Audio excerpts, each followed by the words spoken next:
রক্তদান শিবির আটকানোর জন্য ওরা চেষ্টা করেছে, সকালবেলা হুমকি দিয়ে গিয়েছে, সে কথা ওরা মানিনি কে বলে। তারপরে বিকেলবেলা গিয়ে যখন ব্যানার টাঙায় তখন ওকে নামিয়ে ওরা উল্টো পাল্টা মেরেছে, মারার পরে আবার ফের এই পাড়ায় এসে হুমকি দিয়ে গিয়েছে। তাই এটা করা কি ঠিক? ওরা কি অন্যায় কাজ করছে? যদি এই রক্ত দিয়ে কত গরিব মারা রক্তের জন্য হসপিটালে কাটলে এই হসপিটাল ও হসপিটাল ছুটছে, কিন্তু দেখো এই গরিব এই রক্ত দিয়ে কত মায়ের জীবন ফিরে মায়ের কোলে সন্তান ফিরে পাচ্ছে, কত জীবন ফিরে পাচ্ছে। ওদের টাকার গরমের জন্য ওরা যেটা ইচ্ছা সেটা করে। তারা কারা? তারা মুখ বুঝে চুপ করে থাকতে পারবে না। কারা করছে? টিএমসির লোকেরা, ফ্যামিলির ছেলেরা এসেছিল।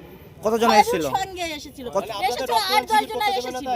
হ্যাঁ, তার জন্য বাধা মানে ইয়া করছে। আমরা বাধা মানবো না তো। আমরা এই বাধা মানবো না কো। আমরা এই রক্তদান শিবির যদি বন্ধ হয়ে থাকে, গোটা পশ্চিমবঙ্গের রক্তদান শিবির বন্ধ করতে হবে, তাহলে আমরা মানবো। তাছাড়া আমরা মানবো না। এই রক্তদান আমরা শিবির করতেই চাই।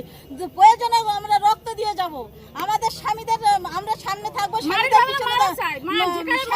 পিছনে রেখে আমরা সামনে যাব। দরকার হয় আমরা জীবন দিয়ে দেবো, তা বলে আমরা এই রক্তদান শিবির করব। আর প্রয়োজনে আমরা এই প্রতিশোধ আমরা নিয়ে নেবো। 2026 সালে এসে ওদের প্রতিশোধ ঘন্টায় ঘন্টায় আমরা আদায় করে নেবো। ইঞ্চিতে ইঞ্চিতে ওদের এই প্রতিশোধ আদায় করার জন্য আমরা তৈরি হয়ে আছি। কজনকে মারধর করেছে আপনাদের? আমাদের একজনকে মারধর করেছে, আর এগুলো পালিয়েছিল, ছুটে চলে এসেছিল। ওরা ছিল 4 থেকে 5 জন ছিল। ওরা অনেক ছিল বলে ওদের কাছে পারবে না বলে ওরা ফিরে এসেছে। আপনার নাম? আমার নাম রেকসনা বিবি। আইএসএফ কর্মী? হ্যাঁ, আমি আইএসএফ কর্মী। যদি রক্তদান শিবির নিয়ে আপত্তি করে থাকে, তাহলে আমাদের কিরকম চাপে রেখেছে আপনারা বলুন।